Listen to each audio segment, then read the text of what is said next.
When my father died 7 years ago, he left behind three things: a vintage car collection he'd spent his life building, a beautiful lakefront property that had been in his family for generations, and a daughter who missed him more than words could express.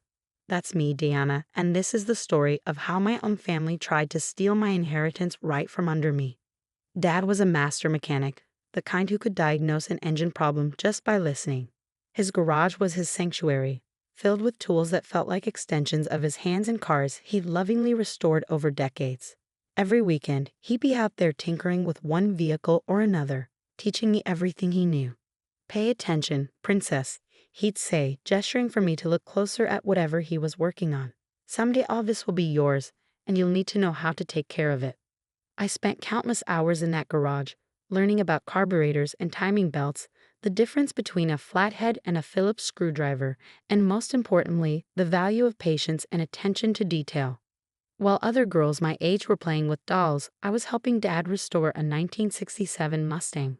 My small hands perfect for reaching into tight spaces. Mom never understood our bond or our shared passion for cars. She was more interested in social status, in keeping up appearances. When Dad died of a sudden heart attack at 52, she waited exactly 11 months before marrying Stephen, her tennis instructor who was nearly 15 years her junior. I was 16 when Stephen moved in, bringing with him his 13-year-old daughter Amber from his first marriage. Suddenly, our quiet home became a different place entirely. Stephen and Mom spent money like water, buying new furniture, redecorating every room, trying to erase all traces of Dad's presence. The only places they didn't touch were the garage and a lake house. The garage because it's full of junk anyway, Mom's words, and the lake house because Dad's will had specific provisions about it. Or so I thought. "You can't sell any of it until Diana turns 25, I overheard our family lawyer, Mr. Patterson, telling Mom shortly after Dad's funeral. James was very clear about that. I took comfort in knowing Dad had protected his legacy, had ensured that the things he loved would be preserved for me. I should have known better. I should have gotten copies of all the documents myself, should have paid more attention to the legal details instead of just trusting that everything would be handled properly. But I was 16 and grieving, more concerned with keeping Dad's cars running than with paperwork and legal provisions. Every afternoon after school, I'd head straight to the garage, working on the cars just like he taught me. It was my way of keeping him close, of honoring his memory. Meanwhile, Mom and Stephen threw themselves into transforming Amber from a quiet, bookish girl into their idea of the perfect daughter. Designer clothes, private tennis lessons, cotillion classes, nothing was too expensive when it came to Amber's development. "Diana, honey," Mom would say, eyeing my oil-stained jeans with disapproval. "Would you rather join Amber at her etiquette classes? It would be so much more appropriate than spending all your time in that garage." But I stayed true to what Dad had taught me. I kept his cars running, kept his tools organized just the way he liked them. The other kids at school thought it was weird, a girl spending so much time working on old cars. But I didn't care.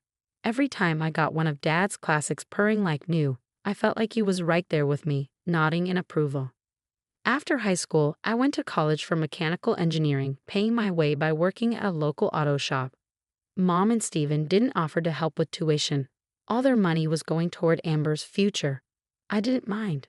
I was good at what I did, and the shop owner, Mike, appreciated having someone who understood vintage cars. "You've got the touch, kid," he'd say, watching me work. "Just like your old man." I came home as often as I could, mainly to check on the cars and visit the lake house. Each time, I noticed small changes. Tools missing from the garage, parts that had been there before suddenly gone. When I asked Mom about it, she'd wave off my concerns. "Oh, we needed to clear some space," she'd say vaguely. "You can't expect us to keep everything exactly the same forever, Diana." I should have pressed harder, should have demanded answers. But I was busy with school, with work, with trying to build my own life. And honestly, I still couldn't imagine that my own mother would go against Dad's wishes. Then came the day that changed everything. I was in my final semester of college when Mom called, her voice bubbling with excitement. "Diana, you'll never believe it. Amber's engaged. To Bradley Worthington ILI. You know, the Worthingtons of Worthington Investments." I made appropriate congratulatory noises while mentally calculating how long it would be before I could politely end the call. But Mom wasn't finished. We're planning the most amazing wedding. The country club, a 10-piece orchestra, 500 guests. Of course, it's going to be quite expensive, but Stephen and I have figured out how to manage it. Something in her tone made my stomach clench. Mom, what do you mean you figured it out? Well, she paused, and I could picture her practicing her most persuasive smile. We've had some interest in the lake property, and since it's just sitting there empty most of the time, you can't sell the lake house, I cut in. Dad's will. Oh, that old thing. Stephen had his lawyer look it over. Apparently, there was some problem with how it was filed. Something about improper witnesses or incorrect paperwork. The point is, as James's widow, I have every right to sell it. And really, Diana, it's for the best. Amber needs this wedding to secure her future. Your father would have understood. The world seemed to tilt sideways. Mom, no. You can't. That property has been in Dad's family for generations. He wanted me to have it. Don't be selfish, Diana. Amber is your sister now, and this is her big moment. Besides, her voice took on that dismissive tone I'd grown to hate. What would you do with a lake house anyway? You're always covered in grease, playing with those old cars. This way, at least the property will serve a useful purpose. I hung up without responding, my hands shaking so badly I could barely hold the phone. Dad's voice echoed in my head. Someday all this will be yours. I grabbed my laptop and started searching through old emails, looking for anything from Mr. Patterson, any documentation about Dad's will. That's when I discovered something else. The vintage cars. Dad's pride and joy, the collection he'd spent his life building. Many of them were missing from the insurance documents. I called Mike at the shop, trying to keep my voice steady. Mike, I need a favor. Could you check something for me? Last time you were at my dad's garage, how many cars were there? There was a long pause. Diana, I was wondering when you'd ask about that. They've been selling them off, one by one. I tried to stop them, told them those cars were meant for you, but your stepdad said they had paperwork showing they had the right to sell. The room spun around me as Mike's words sank in. They've been selling Dad's cars. His life's work, his legacy to me, and they've been quietly disposing of it to fund their extravagant lifestyle and now Amber's wedding. I ended the call and sat in silence, staring at nothing. Then I opened my email and wrote 2 messages. The first was to my academic advisor asking for an emergency extension on my final projects. The second was to a lawyer I'd met at the auto shop, a classic car enthusiast who specialized in estate law. Need your help? I wrote. Family inheritance being sold without permission. How soon can we meet? The response came within minutes. Tomorrow morning, 8 a.m. Bring any documentation you have. That night, I couldn't sleep. I kept thinking about Dad in his garage, teaching me about timing belts and distributors, showing me how to diagnose engine problems by sound and feel. Pay attention, princess, he'd said. Someday all this will be yours.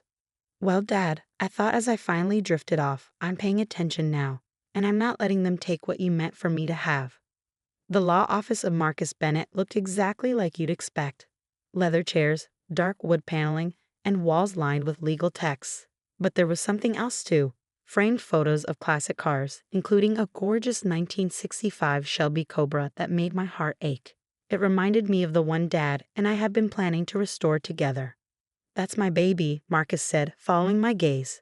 Spent 3 years bringing her back to life. Your friend Mike tells me you know your way around engines? I nodded, still staring at the photo. My dad taught me everything I know, or at least he tried to before.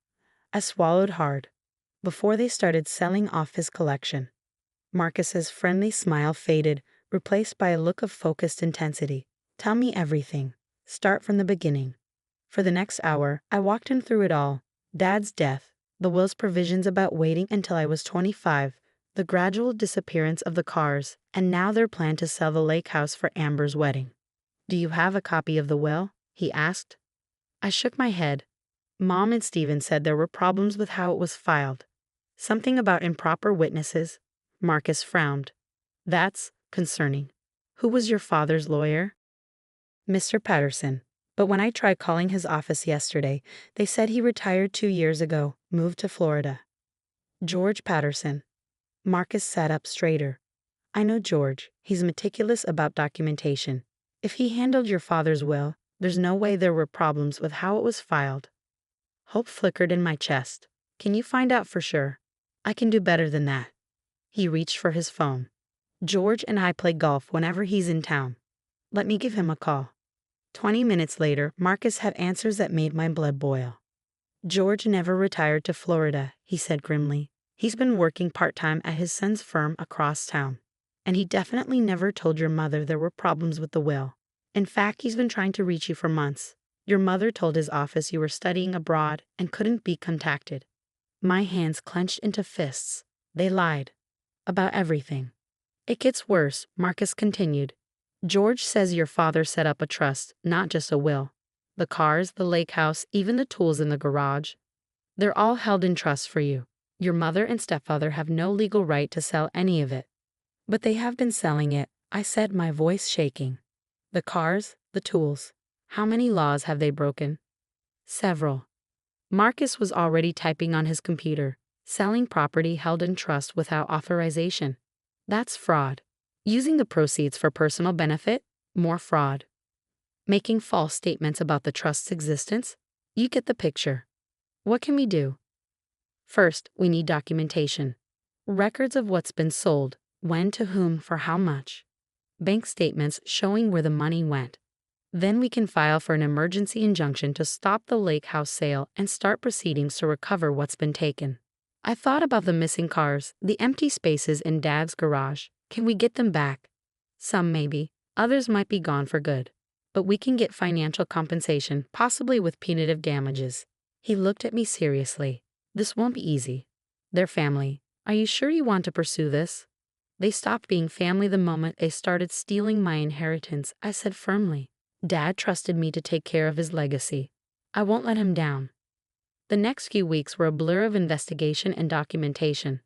Marcus's team tracked down sales records for 11 of Dad's cars, worth over $800,000 combined. They found receipts for tools and equipment sold at various auctions.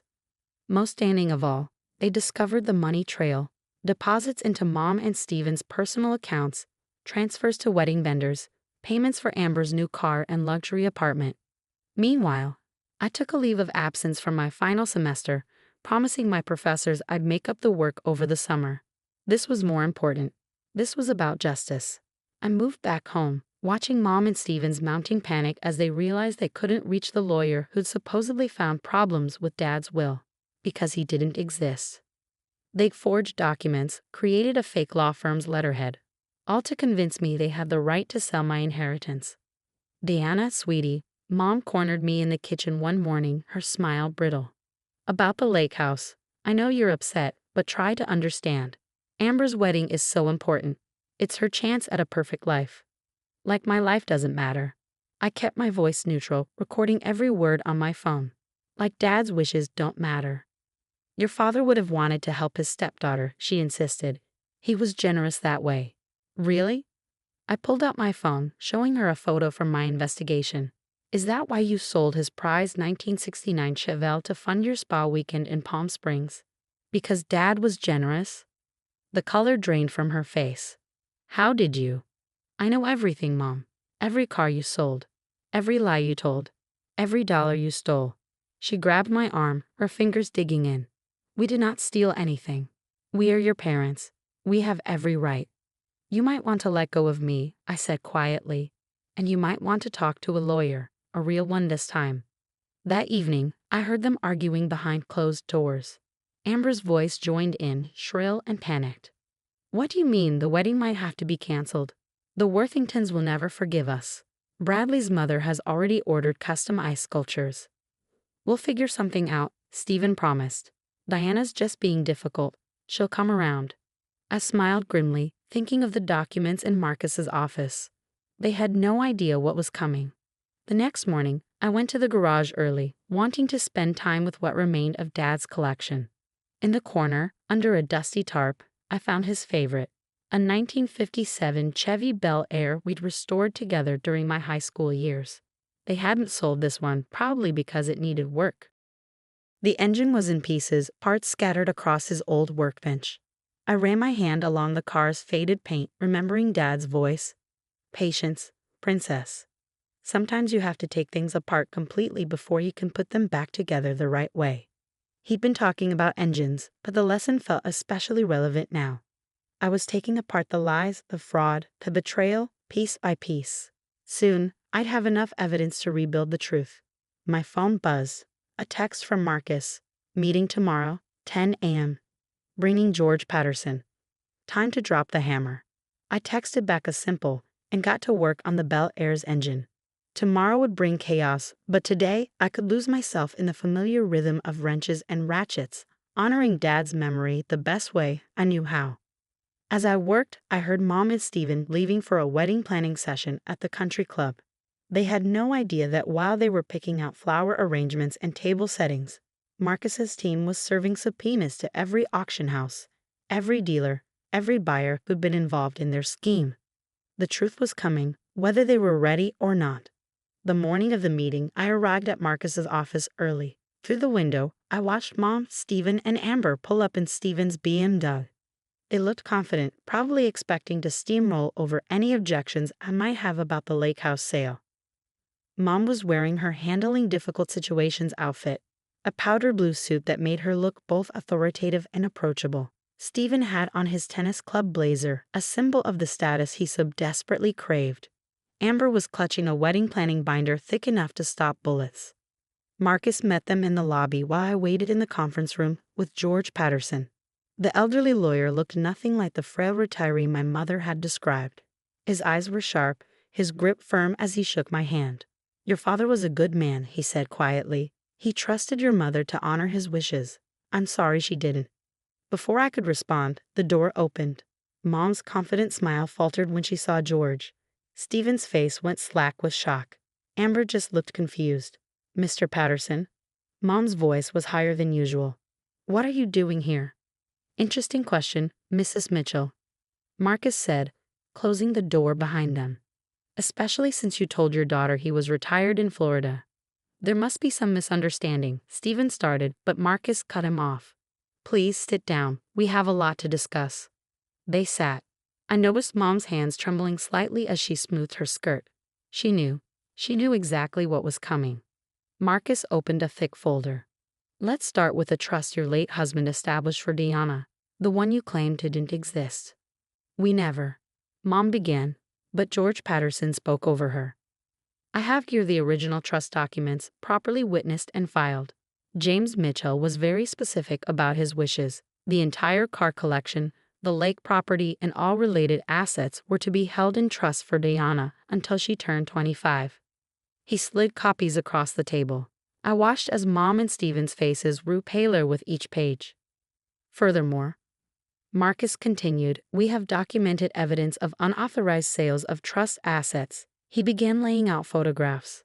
The 1969 Chevelle sold to fund a spa vacation. The 1965 Mustang sold to pay for Amber's apartment. The 1970 Challenger sold to cover country club dues. Amber's eyes widened. "Mom? Dad? What's he talking about?"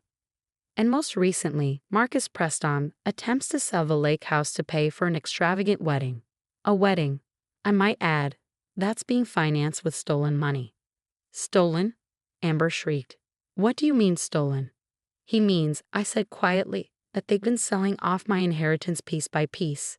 Dad's cars, his tools, everything he worked for. They sold it all without having any legal right to do so." "That's ridiculous." Stephen slammed his hand on the table. "We had every right. The will was invalid." "Was it?" Marcus raised an eyebrow. "Would you like to explain these?" He produced more documents, the forged letters, the fake law firm letterhead they used to convince me they had authority to sell. "Document forgery," he noted clinically, "wire fraud, conversion of trust assets, the list goes on." Mom's facade finally cracked. We needed the money. Stephen's tennis business wasn't doing well, and Amber deserved a wedding paid for with stolen funds. I cut in. "Is that what she deserved?" Amber burst into tears. "The Worthingtons will never forgive us. Bradley's mother has already ordered the ice sculptures." "Yes, we know." I sighed. "Maybe you should have checked where the money was coming from before spending it." "Here's what's going to happen," Marcus said, his tone leaving no room for argument. "First, all sales of trust assets stop immediately. The lake house is off the market as of this morning. But Stephen started. Second, Marcus continued as if he hadn't spoken. You will provide a full accounting of every item sold, every dollar received, and every penny spent. Mr. Patterson and I will be auditing everything. You can't do this. Mom's voice rose desperately. We're family. Family? I stood up slowly. Was it family when you sold Dad's Chevelle, the car we restored together during my senior year? Was it family when you lied about Mr. Patterson retiring so you could steal my inheritance? Was it family when you tried to sell the lake house where Dad taught me to swim? Deanna, please. Mom reached for my hand. I pulled away. The really sad thing is, if you just asked, I might have helped with Amber's wedding. Not by selling Dad's legacy, but maybe we could have found another way. But you didn't ask. You just took. What about my wedding? Amber wailed. It's in 6 weeks. I suggest you start making cancellations, Marcus said firmly, unless you want to add receiving stolen property to the family's legal troubles. We can still fix this, Stephen tried, his voice wheedling. Deanna, be reasonable. Think about your mother, your sister. Stepsister, I corrected. And the time for being reasonable was before you started stealing from me. Marcus laid out more papers, court orders, injunctions, demands for repayment. You have 24 hours to sign these and begin cooperation. After that, we go to the police. The police? Mom went white. You'd send us to jail? You sent yourselves to jail, I said quietly. Every time you sold one of Dad's cars. Every time you lied about the trust. Every time you chose your new family over his wishes. They left the meeting in shambles. Mom crying, Stephen ashen-faced, Amber having a complete meltdown about her ruined wedding. I watched them go, feeling oddly empty. This was victory, but it didn't feel like one. The next few months were a whirlwind of legal proceedings. Marcus's team tracked down most of the cars, though some had been resold and were impossible to recover. The lake house was safe, its attempted sale nullified. Mom and Stephen had to remortgage their house to start repaying what they'd stolen. Amber's wedding was canceled, and with it her engagement. Apparently, Bradley Worthington IA's family had no interest in being associated with criminals. Their word, not mine. She moved back in with her mother, her dreams of social climbing shattered. Mr. Patterson helped me set up proper oversight of the trust, ensuring no one could ever steal from it again.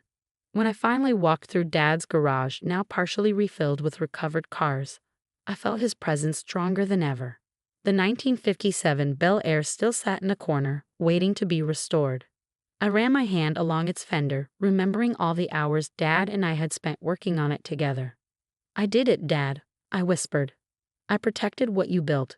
I wished it hadn't cost me my family. But then again, maybe they were never really my family to begin with. Family doesn't steal from you. Family doesn't lie to you. Family doesn't try to take what someone worked their whole life to build. 1 year later, I finally graduated from engineering school. The ceremony was small, just me, my professors, and a few friends from the auto shop. Mom sent a card. I returned it unopened. The lake house has become my weekend retreat, a place where I can work on cars in peace, surrounded by the memories of the person who taught me everything important about life. The value of hard work, the importance of integrity, and the courage to stand up for what's right. Sometimes late at night, I sit in Dad's old garage, surrounded by the cars we love together, and I know I made the right choice. Some things are worth more than money. Legacy, honor, truth. Mom and Stephen never understood that. Last week, I finished restoring the Bel Air. As I took it for its first drive, the engine purring exactly the way Dad taught me it should, I felt at peace. They may have taken some things from me, but they couldn't take what mattered most. The knowledge, the memories, the love of something real and honest and true. The legal battles aren't quite over. There are still assets to recover, money to be repaid. Mom occasionally tries to reach out, usually when she needs something. I let those calls go to voicemail. Some people say I was too harsh, that family deserves forgiveness. Maybe they're right. But as I sit in my father's restored garage, surrounded by the legacy he entrusted to me, I know that forgiveness has to be earned. It can't be stolen, like everything else they tried to take. Dad always said every car has a story. Mine is about betrayal and justice, about standing up for what's right even when it hurts. But mostly it's about honoring the person who taught me that some things are worth fighting for, no matter the cost. The trust comes into my full control next year when I turn 25. By then, the garage will be completely restored, every car back where it belongs. And maybe then, with time and distance, I'll be ready to think about forgiveness. But for now, I'm content to be my father's daughter, keeper of his legacy, protector of the dreams he built one car at a time. Some might call it just a collection of old cars and a lake house. But to me, it's everything my father was: honest, hardworking, true. And that's worth more than all the wedding ice sculptures in the world.